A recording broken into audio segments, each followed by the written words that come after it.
শুক্র তৈরি করবে মালব্য রাজগ্রহ। নতুন বছর থেকেই ভাগ্যের টাকা উপচে পড়বে কাদের বা কোন রাশিদের, চলুন তাহলে দেখে নিই এই ভিডিওর মাধ্যমে। নমস্কার, আমি শ্রী দেবদূত শাস্ত্রী। প্রত্যেক দিনের মতো আপনাদের মাঝে আবারও এমন একটি অ্যাস্ট্রোলজির পাঠ নিয়ে এসেছি, যেটির মাধ্যমে আপনারা কিভাবে আপনাদের হাতে পয়সা আসবে এবং কোন কোন রাশির উপর আসবে সেটিকে আপনারা দেখে নিন এই অনুষ্ঠানের মাধ্যমে। প্রথমত কিছু জিনিস বলে দিচ্ছি দর্শক বন্ধু, ভালো করে শুনে নেবেন। সব গ্রহ এবং নক্ষত্ররাই প্রতি মাসে নিজের ঘর কিন্তু পরিবর্তন করে। সকল রাশির ব্যক্তিদের উপর ইতিবাচক বা নেতিবাচক নানানভাবে প্রভাব ফেলে এই গ্রহ এবং নক্ষত্রগুলো। সেই সময় তারা নানান রকম যোগের সৃষ্টি করতে থাকে এক একটা কুষ্টির উপর বা এক একটা মানুষের উপর। 2025 সালে জানুয়ারি মাসে সম্পদের দাতা শুক্র মালব্য রাজযোগ তৈরি করতে চলেছে। শুভ রাজযোগের প্রভাবে কিছু রাশির ব্যক্তিদের আর্থিক দিকে কিন্তু লাভ হবে এবং নয়া সম্পত্তির মালিক হবেন তারা। এমনকি কেরিয়ারের থেকে ব্যবসাতে আপনাদের যথেষ্ট লাভ হতে চলেছে এবং সেই রাশির ব্যক্তিদের মধ্যে কারা রয়েছেন তাহলে দেখে নিই এই অনুষ্ঠানের মাধ্যমে। প্রথম সেই ভাগ্যবান রাশি হচ্ছে আমাদের বৃষ রাশি। বৃষ রাশির যারা জাতক বা জাতিকা রয়েছেন তাদের বলে দিচ্ছে, একটু মনোযোগ সহকারে শুনে নেবেন।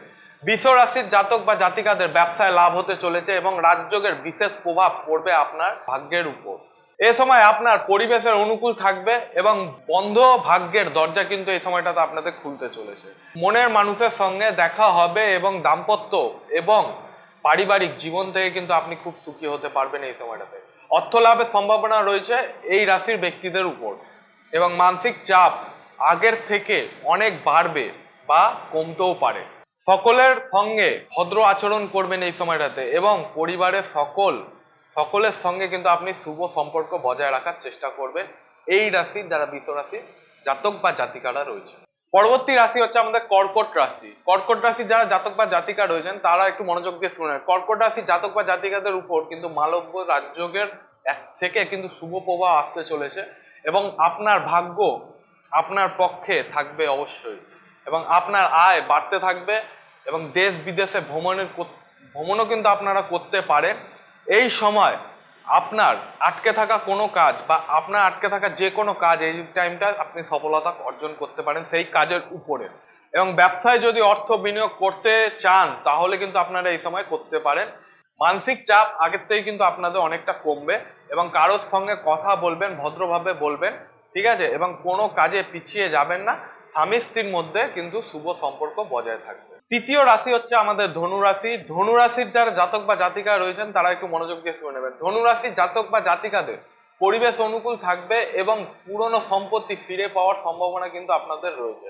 এ সময় কর্মজীবনে খুব লাভ করতে পারেন আপনি এবং ব্যবসায়ীদের আর্থিক দিকে লাভ হবে। এ সময় প্রত্যেকটি কাজেই আপনি কিন্তু সফলতা অর্জন করতে পারবেন এবং অংশদারি ব্যবসায় মানে কারোর সঙ্গে যদি পার্টনারশিপে আপনারা ব্যবসা করেন তাহলে কিন্তু আপনি ওর মধ্যে আপনার অর্থ কিন্তু বিনিয়োগ করতে পারবেন এবং আপনি যদি কোনো ব্যবসা শুরু করতে চান আপনারা কিন্তু এই সময়টা শুরু করতে পারবেন, সেখানেও কিন্তু আপনি সফলতা অর্জন করতে পারবেন। এটা যারা ধনু রাশি জাতক বা জাতিকা রয়েছেন তাদের জন্য। পরবর্তী রাশি হচ্ছে আমাদের মকর রাশি। মকর রাশির যারা জাতক বা জাতিকা রয়েছেন তারা একটু মনোযোগ দিয়ে শুনে নেবেন। মকর রাশি জাতক বা জাতিকাদের উপর শুক্র গ্রহের প্রভাব কিন্তু খুব বেশি পড়তে চলেছে, যারা খুব লাভবান হবে এই সময়। আপনি যদি রাজনীতিতে যুক্ত থাকেন সেখানেও কিন্তু আপনি সফলতা অর্জন করতে পারবেন।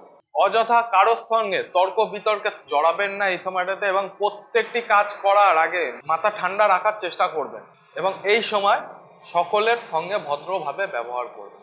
এটি হচ্ছে শুক্রের তৈরি করা মালব্য রাজগ্রহ, যেটি 4 রাশি আমি বলে দিলাম, আপনারা কিন্তু মনোযোগ দিয়ে শুনে নেবেন এবং অনুষ্ঠানটি কেমন লাগলো কমেন্টের মাধ্যমে জানাবেন।